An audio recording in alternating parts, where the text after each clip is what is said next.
Welcome to the Big Four Accounting Firms podcast, brought to you by big4accountingfirms.com.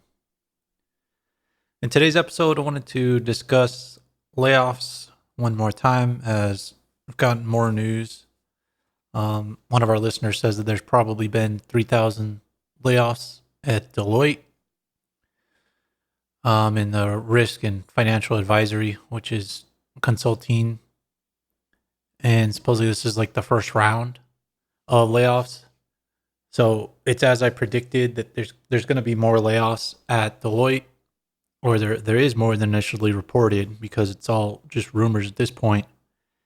And then I've also received additional information from KPMG that they're going to be having additional layoffs as well. They have their own term for it too, like voluntary transition or something.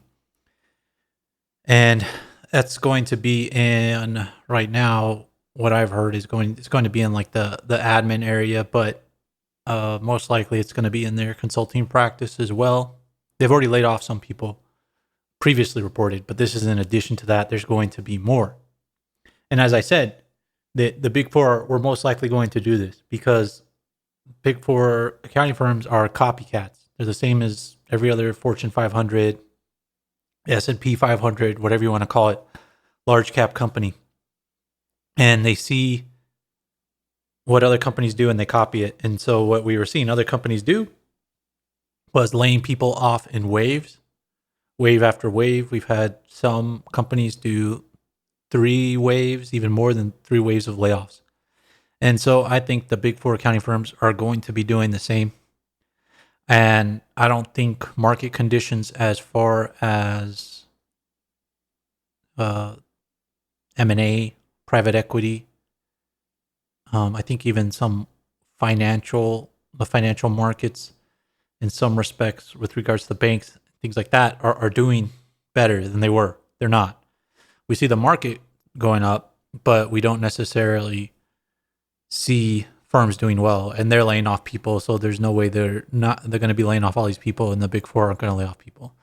So just today we have more news. I'm sure we'll be receiving more and more news as the months go on, as the Big Four accounting firms progress towards their year ends. I'm sure after year end, I think after the first quarter after year end, they'll probably see where they're at, and I think they'll lay more people off then, because you'll have your first quarter of results for the fiscal year 2024. And from there, they start projecting what their 2024 results are going to be.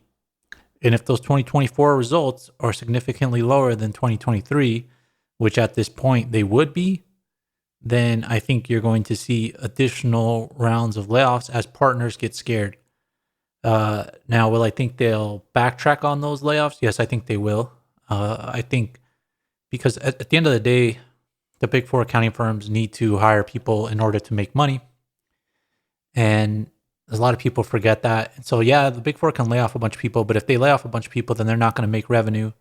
And the way they make revenue is a lot of times just having bodies around. Companies have to outsource to the Big Four for big projects. Governments have to outsource to the Big Four, as we saw with PwC Australia. Unfortunately, it turned out terrible for them, and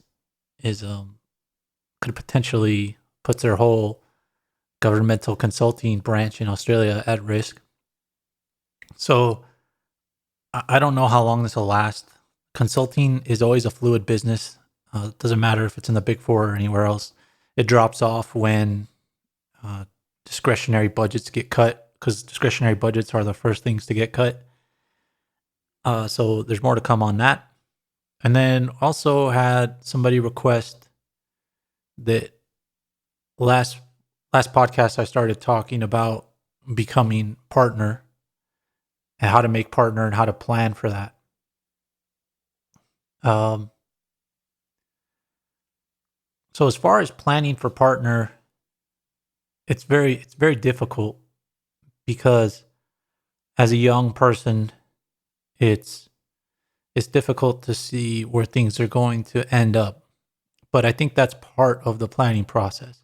And I can't tell you for sure the perfect place for you, but I can tell you a couple of things that will set you up on that path based on what I've seen. The person asked about M&A and M&A tax. I think M&A in any group is going to be good. Now, as we said, a lot of the layoffs have come out from M&A. And that's one problem when you work in M&A, is that you are beholden to cycles.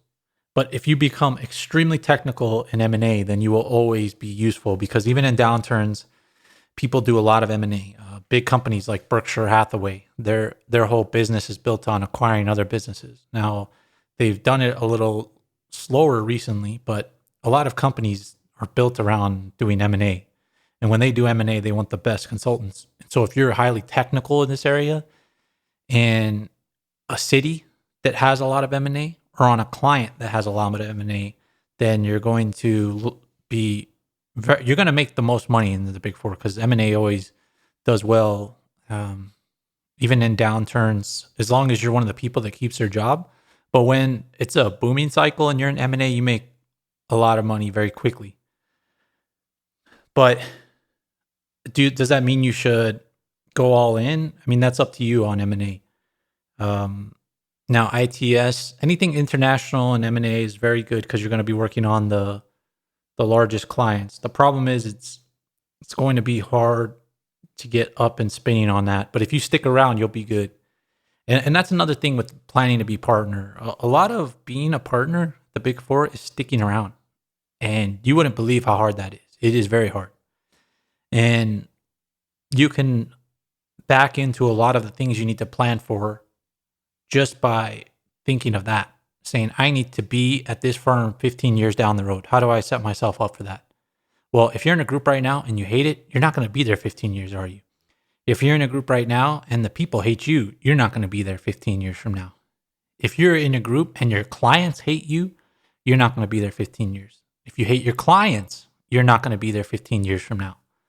So with that roadmap, you need to figure out what's going to make you stay around for 15 years.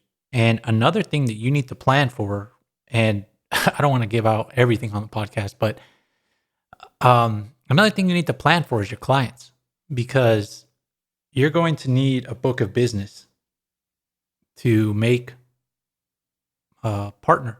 So you're going to need to have clients, and you need to plan on what clients are going to make you partner. And this is very essential.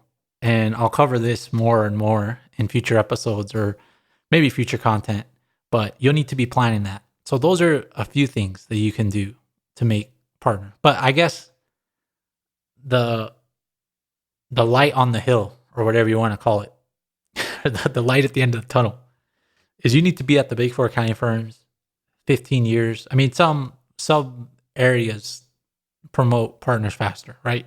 And some people make partner faster. Those are the exceptions. Let's say the standard, or let's be conservative and say it's 15 years. Project how you're going to be at the Big Four in your current group 15 years from now. Do you see that happening? Then, you might not be able to make partner. But also, it might be your mindset. Maybe your mindset is weak. But we'll talk about that in future episodes. But those are the couple of things I wanted to cover today. To find out more, make sure to subscribe to this podcast, but also check out the show notes. I'll be putting the link to the layoff tracker in there. So thank you guys for listening.